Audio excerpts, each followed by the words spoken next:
Hello, everyone, and welcome to Now Spinning, the official podcast of the Lansing Community College Vinyl Record Club. We meet twice a month to listen to vinyl and talk about music. Stay tuned to learn about how you can get in touch with us and attend our meetings.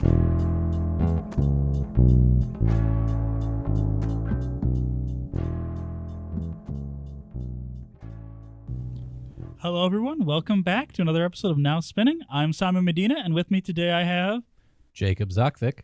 Leo Ackerman. Welcome, everybody. Today we have another interesting little meeting we did, and this one was on October the 8th of 2024.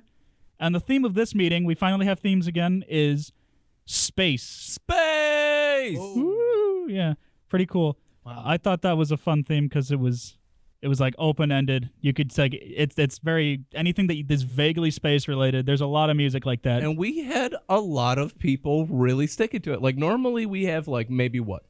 Like a quarter, yeah, like or half, less. half I mean, or less so. than half buy into the theme. This one was over half. Of the songs People were liked it a lot, and we started off fittingly with the song "Fly Like an Eagle" by Steve Miller Band, with of course, the space intro before that. Space intro. Yes.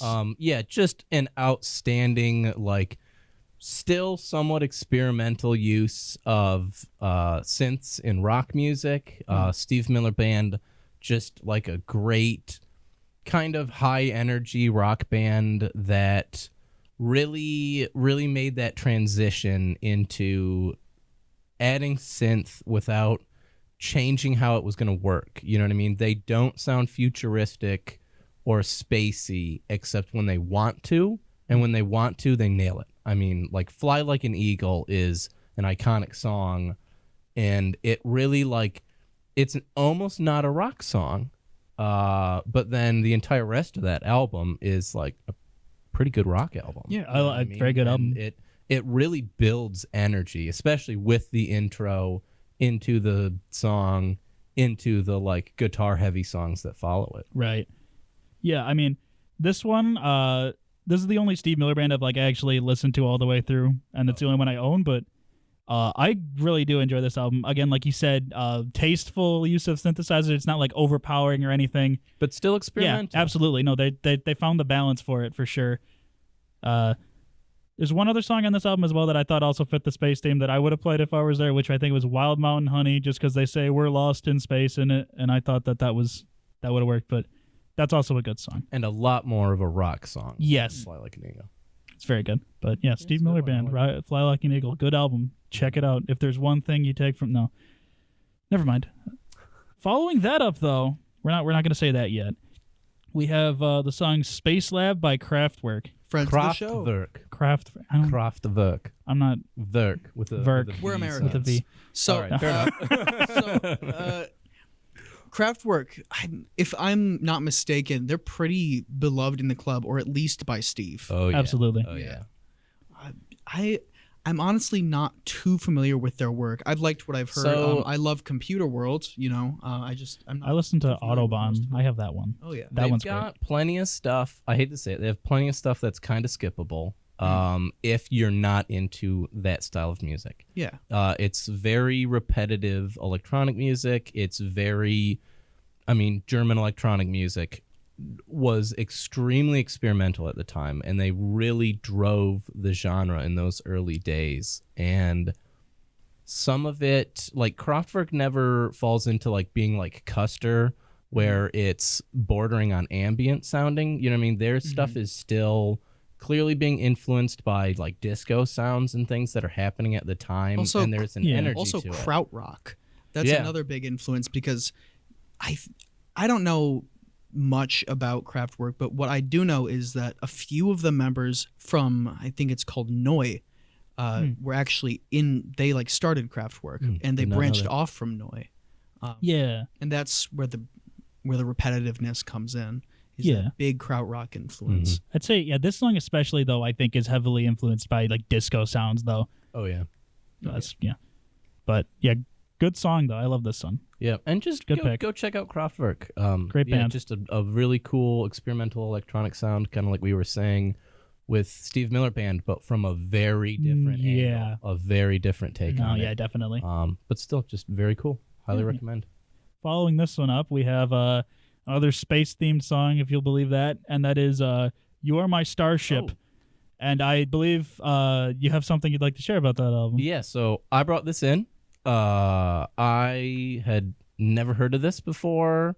I saw a YouTube video about this song talking about how the bass part is freaking wild. And it is. So Norman Connors is a drum player and an arranger, and he put this album together. But the actual song is written by Michael Henderson, who would go on to find solo success. But this was before any of that. So he wrote and performed this song, and he played bass on it. And he's a really good bassist and writes not parts that aren't very complex, but do in the song what they need to do and can be very driving. And this one is so fascinating because at the end of the chorus, he uses chords on the bass, which is already rather unusual, and he's sliding them down a little bit, and it's not in the key.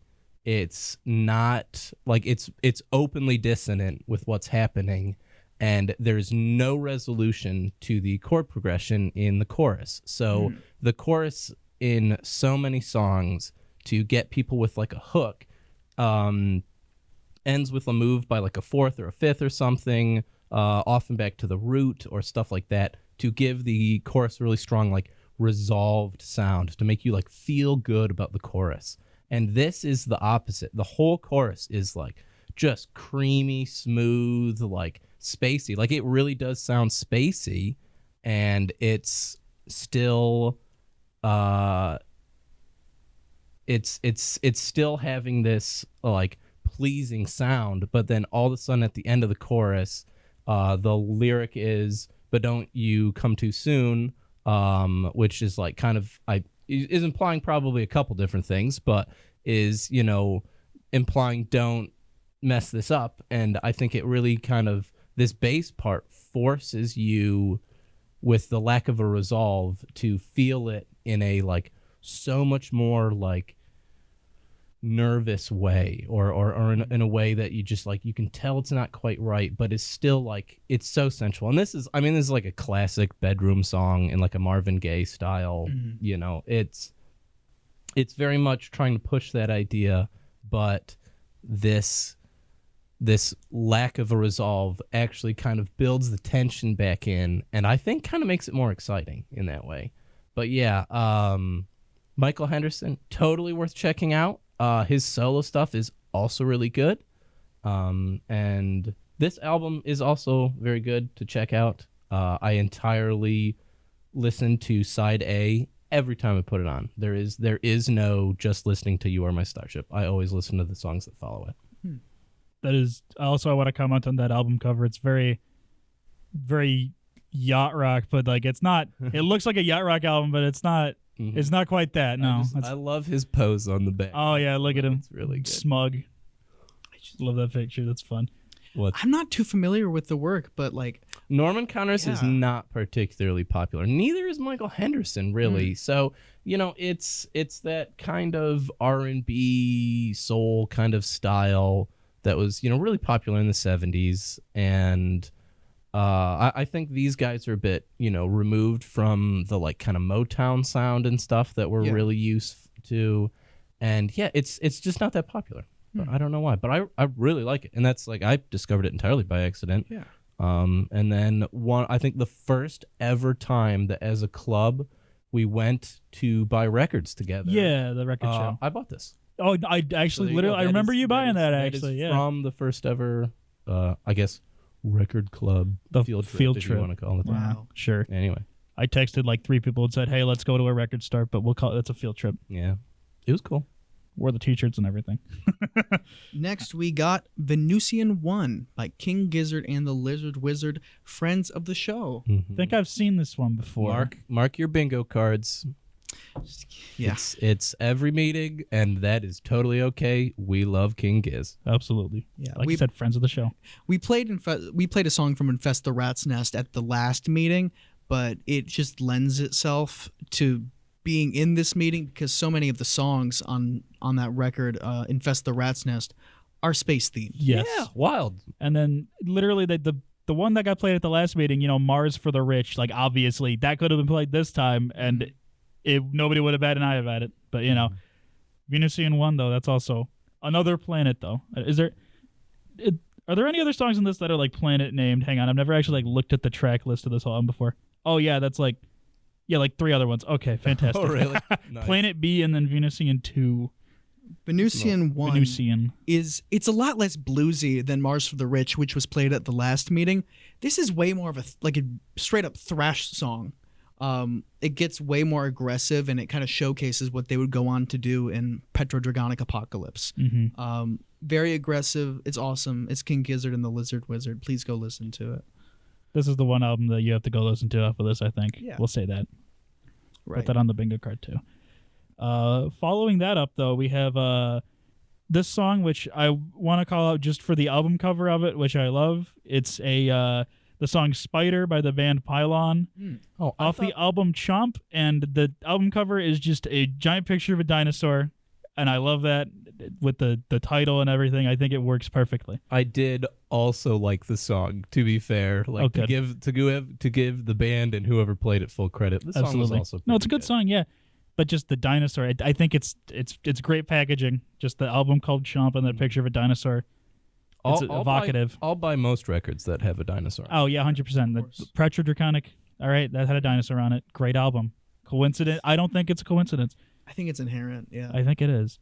But following that song up, we have a song by the song "Turtles All the Way Down" by Sturgill Simpson. I'm sorry, I'm bad at pronouncing names, great.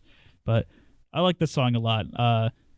I don't know if it's like it's like a space themed, but it kind of like leans into like the old Earth mythology stuff, like the whole like world's on the back of a turtle, that kind of thing. I like that. I guess. Yeah, in a way, it's. I mean, lyrics and all of that aside, even the music itself, it's like very obviously space and sort of mystery influenced country music. Yeah, progressive country, I think, insane. Is like a way to call it. It's very different than what we're used to hearing, while still very, very obviously influenced by its roots. And boy, does Sturgill just nail at putting it all together. In that way. And we've heard a couple songs. I think this album's been brought into meetings maybe 2 or 3 times now. And I always enjoy it. I've gone and listened to it after the fact and been like, this is very solid as pretty experimental for country music. Yeah, no, I'm not really a country guy, but like I haven't heard a Sturgill Simpson song that I like don't like, I think he's a great artist. Yeah. Probably one of the strongest country artists working today. It's absolutely underrated. No, yeah. And not very famous. Oh no. At all. But just really solid. Just Sturgill Simpson. Go check him out. Go check him out. That's please. Never mind. That's the one thing you got to take home with us. Is every single album gonna be? Well, we're gonna say that about Sturgill Simpson, and if anybody says it again, come on, just don't do that. I'm sneaking it in every time now. Don't worry about it. Okay, try it with this one. Next up, I just want to touch on this one. Cinnamon Girl, which is a cover of a Neil Young song by Typo Negative, which is it's like a goth metal, I think is the word for it, gothic metal, and it's like obscenely long. Every Typo song is. Well, yeah, I mean, like every time they've been played a couple times, mostly at like the summer meetings, because again, 10-minute songs.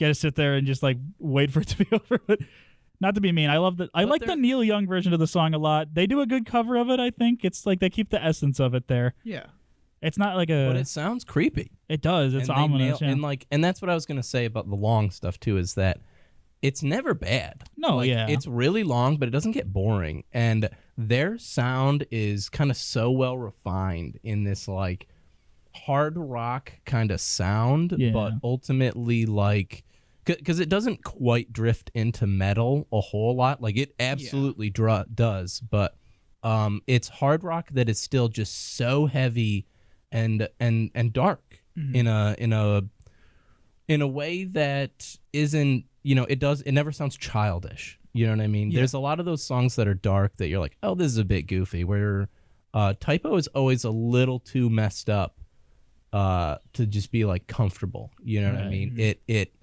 sounds dark, it feels dark, and it is dark. Yeah. That's good. They walk the walk. They don't just just talk it. That's how you know, I guess. But anyway, moving on from Typo Negative here, we have another.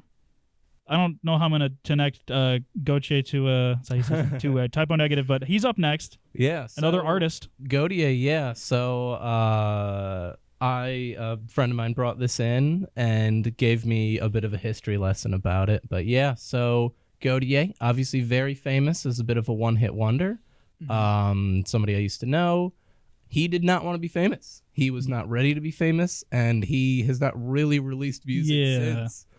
He's done a lot of cool musical projects. Gautier's really into historical preservation of instruments and has put like a lot of his just own money into that. And I think that's really speaks to not just being a musician, but being a lover of music. Yeah. And wanting to preserve these ideas and these styles. And that album, his first album, is not what I expected. It's not weird or out there in any major way, but you hear somebody I used to know and you're thinking like, it's probably gonna be like a sort of synthy pop song, whatever.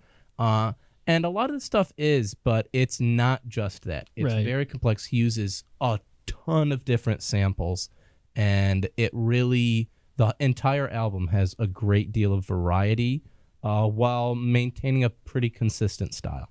And I think it's really cool. So I do genuinely recommend that one also. So. Good album. Yeah, moving on from Gautier. That's how you say it. Yeah. Gautier. No, you're close enough. Gautier, whatever his name is. I'm sorry.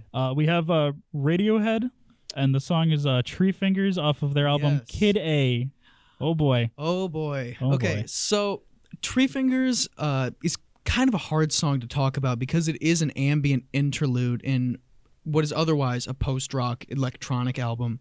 Just a really beautiful, spacious track. Like I said, I don't know really how to talk about it because it is just so like atmospheric and so spacey, like the theme. Wow. So Crazy how that happens. I'll ask a question about it then. Yeah. Is do you feel any obvious ambient influence? Like, do you hear it and go, this is Custard? Do you hear it and go, this is Eno? Like, do you get any of that? Or if I does were to it pick feel... one, I would definitely say Eno. Yeah, it's an Eno a little bit. Yeah, a lot of the guitar effects done by Ed O'Brien. He uses this thing called, you know what? I forget what it's called. Doesn't matter. All right. It's an infinite sustainer called an EBow. That's what it is, and it makes the string resonate infinitely. A lot of Radiohead's a lot of what makes them special is what Ed O'Brien does, which is add ambient textures to what is otherwise pretty standard rock songs, at least early on. And this is sort of their first foray into what is purely an ambient song. And I think it's a really interesting stepping stone to what they would do on later projects like Amnesiac and The King of Limbs, not so much ambient, but it's more textural than it was before. And I think it's an important song in their discography for that reason. Right. Yeah. Yeah, this whole album though, it's incredible. I love this one. I don't know if it's might be my second favorite Radiohead album, but it's very good. But moving, Steve recommended. Steve was a good recommendation. He said if this is a good first one, listen to it. Yeah, it's very. It's kind of different than their earlier stuff, though. I mean, like they kind of. I would vehemently disagree with Steve on that one, but it's still a great record. I don't think it should be your first Radiohead record at all. And I've heard plenty of Radiohead songs, but I've never sat there and listened to that whole album. If you're gonna start with Radiohead, I think you should start with OK Computer or The Bends, and then go from there. And OK Computer is probably the only album that I have listened to all the way through. Yeah, that's also a good one. Once. Yeah. Anyway, Radiohead's great. Go listen to Creep. Moving on. Next, I'm gonna touch on this one a little bit. We talked. This is another one where it's a repeat album. Unintentional again. We're sorry. Again, Beach Boys Love You. This song. I talked about it last time. How it's very lyrically, simple.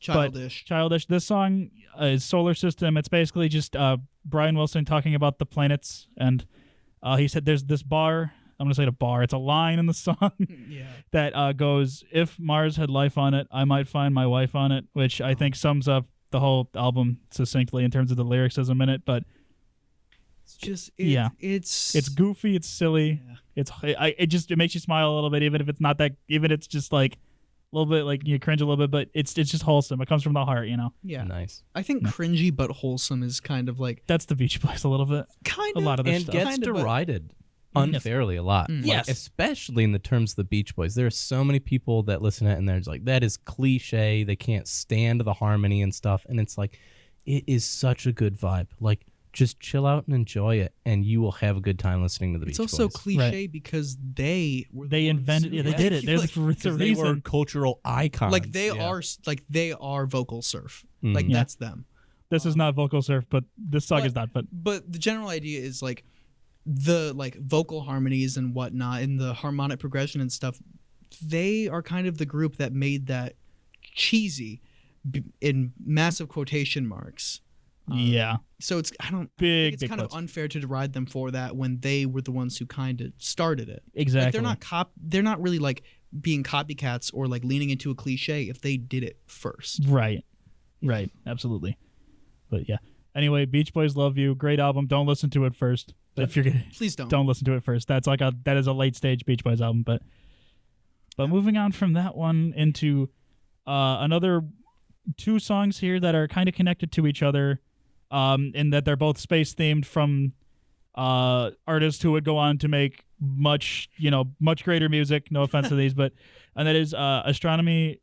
Don't Mind by Pink Floyd, and then Space Oddity by David Bowie. And obviously, like, it wouldn't be a space meeting if someone didn't bring in Bowie.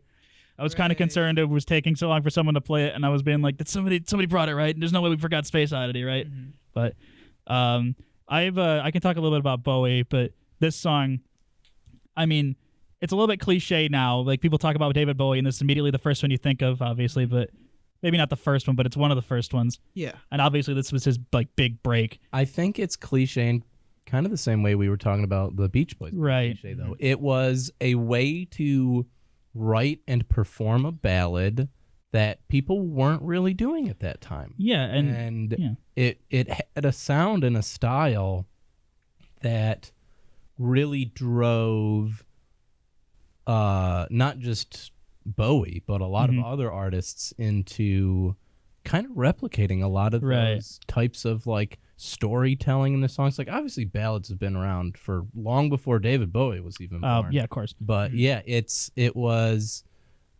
all used in a way. It's mixed with the like psychedelic nature of it and stuff to really tell a story and really to get you to kind of to feel something in a song where if the lyrics were sung over a more simple musical bass, I don't think you would care. No, yeah, nearly absolutely. as much. And like, obviously, this song came out at, I think, the perfect time to make like a space related song, which is like the moon landing was happening right when this came out. So obviously, exploded. And then, of course, David Bowie kind of never did anything like this in particular ever again. Like, after this album, he immediately just jumped to like hard rock for the next one and then into glam after that. But, it's interesting kind of just to see where he started off, like not quite started, but like how he really, first made it and how he was able to escape being boxed in as like the space pop guy, I think a lot of those themes do carry through. Well, theme-wise, space. Big Well, Ziggy. not even that. Like, even musically, Right. there's some of that, like especially the use of like guitar and tone that he uses on that song. I definitely comes up later. Yeah. And It's mostly just like the folk thing. He never really goes back to making folk music like that ever again. Yeah. But if you heard that song without it being in a folk album, you would barely think of it as folk, though. right, no, it is. it's a psychedelic folk, I guess. Yeah. It's just very heavy, like space vibes, I guess. It's it's cliche unique for a reason because it is. It was unique when a it came really out. great Yeah, song. nothing else like it when it came out. But anyway, great song, David Bowie. He's pretty cool. Hooray. He's all right. Friend of the show. Mm-hmm. The other one that we got here is Astronomy Don't Mind by Pink Floyd. This is off of what I believe is the very first Pink Floyd record with Syd Barrett. This is an instrumental track from, I'm forgetting what the name of that record is. but- Piper at the Gates of Dawn. yes, Piper at the Gates of Dawn. In a lot of ways, like I can definitely hear Pink Floyd in there because it is Pink Floyd. at the end of the day. But it feels so different from the rest of their later work. Like you were saying with Bowie, they never really go back to this like light psychedelic sound. A lot of Pink Floyd's later work is defined by like its emotional weight and, you know, how long the guitar solos are and whatnot. Just how psychedelic it gets. Yes. Really, yeah. But with this, it almost feels like we're having like Pink Floyd light. Not in a bad way. Yeah. It's just a very different flavor than what I'm used to from Pink Floyd because, of course, most people are more acclimated with, you know, Dark Side of the Moon, Wish You Were Here. But going back and listening to Piper at the Gates of Dawn, I just think it's a real interesting look at like where the band started and how much influence Syd Barrett really had on their early sound. Right. Yeah. Yeah, it's a very good, great song. Great song. But, yeah. It plays a very important like piece in like just the whole story of Pink Floyd, that whole era. But like you said, it's just the story of it. I think is especially just interesting as well. Not just the music itself, just the story of it. It's like Syd Barrett, his whole like life story is very like fascinating, like tragic a little bit, but just fascinating. Tragic more than a little bit. Yeah, you know what I mean. It's just yeah. But yeah, after that we have "Don't Stop Believin'" by Journey. Ooh, goody. Oh boy. Oh yeah, it's 2008 and I'm watching a Red Wings game and they're playing "Don't Stop Believing" just because they say the word Detroit in it once. Yep. And everybody loves it. Everybody loves that song. It is so cliche and for a reason. It's a really it gets good played song, quite often on any rock station ever, I think. I'll tell you my method for "Don't Stop Believing." Yeah. I never choose to listen to "Don't Stop Believing." And that way, when I inevitably hear it in a radio, at a bar, or at like the hair salon somehow, it's still special because it's like, oh, I get to hear this today. But yeah, I haven't chosen to hear that song since I was about 12 years old, and I was over it even then because it's on the radio once an hour. This song, I don't mean to be mean to Journey or anything, but I have like a very specific personal hatred for it. Oh no. Because when I was in high school, they would make us run laps in gym class and they had one CD and this was like one of the songs on it. And every time they made me run in gym class, we'd listen to like "Don't Stop Believin'" and we'd stop running when the song was over. So every time I hear the song, I just think about running in circles. Did people sing "Don't Stop Running"? No, nobody's saying that. What a bunch of uncreative. No, anyway. Take it up with the high schoolers in 2018 or whatever. Right. Yeah. Other than "Don't Stop Believin'," we have "Space is the Place" by Sun Ra. Just wanted to mention this real quick. Hugely influential, like avant-garde jazz artist. Love a lot of his work. Other than that, we have "Life's a Gas" by T-Rex. Great album. Yeah. Electric Warrior. It's one of like the I don't want to say like foundational, but yeah, probably foundational glam rock albums. Like T-Rex. It's very different than like Bowie, I think. It's not quite like that, but unfortunately, I think they kind of get lumped in. Right. And a lot of people go, "Oh, I don't need to listen to that stuff." Like T-Rex is some pretty rockin' music. Oh yeah, like absolutely. Some serious rock and roll in there, and they're great. I love T-Rex. This album especially is very good. But I would say go check it out. I'd recommend that album as well. Yeah. We can't recommend like 5 things, so I'm just going to say we're going to recommend that one too. Not as the only thing, but go listen to it, please. It's great. Electric Warrior. But yeah. Fantastic record. Other than that, do we got anything else? I'm pretty sure a Coheed and Cambria song. Yes, it did get played. It's not the last song actually. Yeah. We may end up doing a Coheed deep dive at some point. Don't know, but yeah, I'll just throw it out there. Kind of related to the theme, not really, but just a pretty weird kind of metal sound from the late 2000s that is kind of almost nostalgic for me, but I didn't really listen to this band at the time, just ones that sounded like it. But yeah, we did manage to get a metal song on there. Nice. Other than just, wow, the basics. Yeah, well, we get a lot of variety at the meetings. Yes, we do. That's why I wanted to point it out, is we get a lot of variety. We do. You can always bring in whatever you want. And of course, there's a lot of variety to be found at our meetings. And of course, if you are ever interested at all in coming to any of our meetings, you can check out our website, which will be linked with the podcast. You can find our meeting schedule there, as well as themes, playlists, and links to our past podcast episodes. If you are interested in coming to the club, everybody's welcome. Whether you're a student, you're a staff member, or your community. Any amount of musical interest is encouraged as well. Even if you've never collected vinyl before or you've been collecting your whole life, everybody's welcome to come in, share your music taste, expand yours as well, listen to other people's, what other people bring in. It is a very, like you can tell from this meeting alone, there's a very, very big variety of stuff people bring in. It's a great place to learn more about areas you wouldn't have otherwise, learned about or listened to at all, But I think that just about wraps it up for tonight, though. So thank you all for watching, and I hope to see you next time. Bye-bye. Bye-bye. Love you. Love you. See you later. Tell them you love them. Tell them you love them, Jacob.